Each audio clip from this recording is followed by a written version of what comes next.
হ্যাঁ ভাই, তাহলে দুটো ছাগল আপনি বেচবেন, হ্যাঁ তাহলে কত হলে বেচবেন?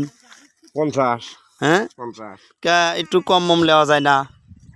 কম তো লেওয়া যায় না। হ্যাঁ দেখেন দুটো ছাগল। না হ্যাঁ কম লেওয়া যায় না।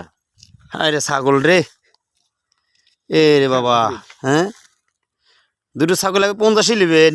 হ্যাঁ হ্যাঁ হ্যাঁ কম লাগা যাবি লয়? কম তো লেওয়া যায় না, কম হেই তো কোন তাহলে আমি কইতেছি বিজ্ঞাপনে যদি কোনো ধরনের হয় তাহলে আপনার ছাগল আমি কন্ট্যাক্টের নাম্বার দিয়ে দেবো, না হইলে আপনার বাড়িতে নিয়ে যাবেনি। কত হলে বেচবেন কন? হইতে তো 50 দে। দেখেন এই যে ছাগলওয়ালা দুটো ছাগল, হেরম ছাগল, খাসি ছাগল, কাহুর যদি প্রয়োজন হয় আমার সাথে কন্ট্যাক্ট করবেন। হ্যাঁ উল্লাপাড়া থানা, দুটো ছাগল, হ্যাঁ হেভি ছাগল, হ্যাঁ বড় বড় ছাগল, দুটো ছাগল 50 বলতেছে। যদি কাহুর হয় তাহলে নিতে পারেন। এই যে ছাগল, এই যে মালিকানা, এই যে মালিক।